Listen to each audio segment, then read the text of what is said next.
NIS2 is not asking, do you have cybersecurity tools? It is asking something harder. Can you prove that your organization can manage cyber risk before, during, and after an incident?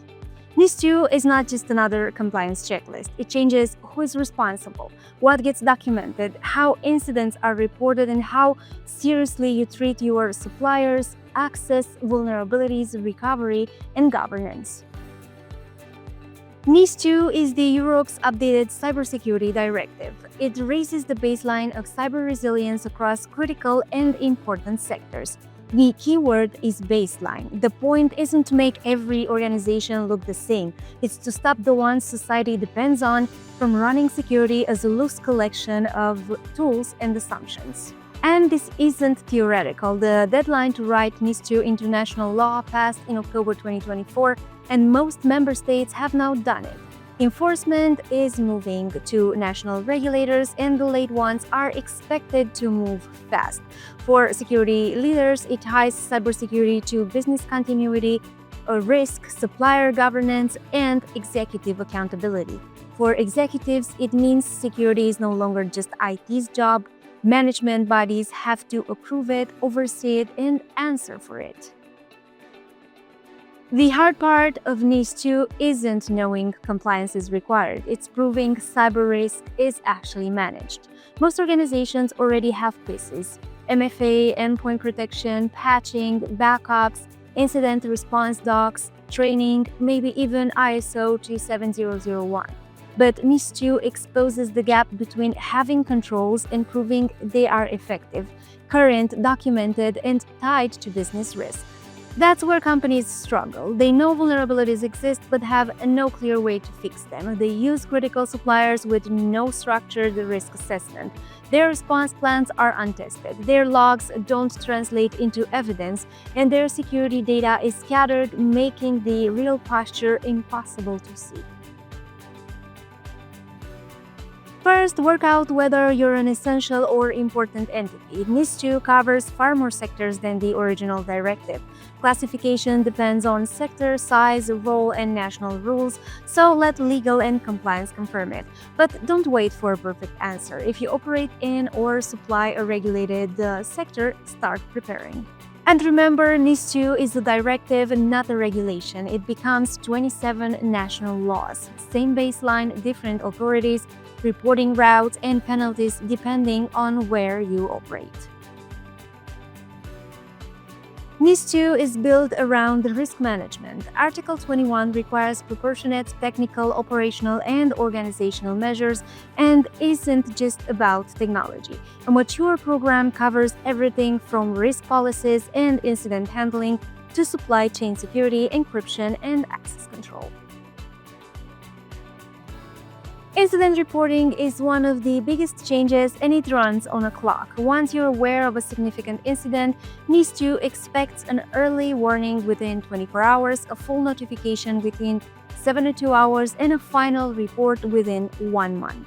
Exact thresholds and the authority you report to depend on national law. So the response plan can't live in a forgotten PDF. It needs owners, thresholds, communication paths, evidence, and a clear answer to who you notify and which authority or CSIRT you contact, because incident response is easy to describe and hard to execute under pressure. Aim for readiness, not paperwork. NIS2 puts real weight on supply chain security, and it has to. Most organizations aren't reached through their own perimeter anymore. They're exposed through vendors, software, IT providers, cloud, contractors, and partners with privileged access. For buyers, that changes the vendor conversation. For MSPs and providers, it's an opportunity. Clients won't just want services, they want assurance, reporting, and proof you reduce risk instead of adding complexity. The strongest programs run on continuous evidence. You should be able to show the state of your controls and where the gaps are at any time. Continuous compliance doesn't mean everything is perfect. It means visibility, ownership, documented decisions, and the way to show progress. Regulators don't expect zero risk. They expect proportionate controls and evidence that you're actually managing it.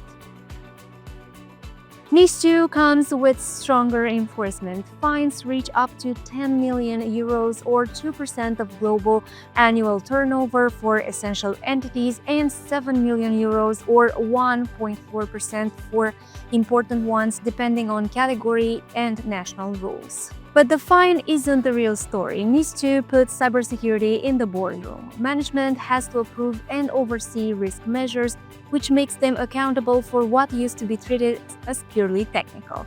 In some countries, that accountability is personal. Germany, Italy, and the Netherlands let regulators hold directors liable or ban them from management for serious failures. So, CISOs and IT leaders have to speak in terms the board can act on. NIS2 rewards organizations that connect security activity to governance, risk, and evidence. That's where a unified platform helps. Not because it makes you compliant by magic, but because the right one cuts the operational burden of getting there.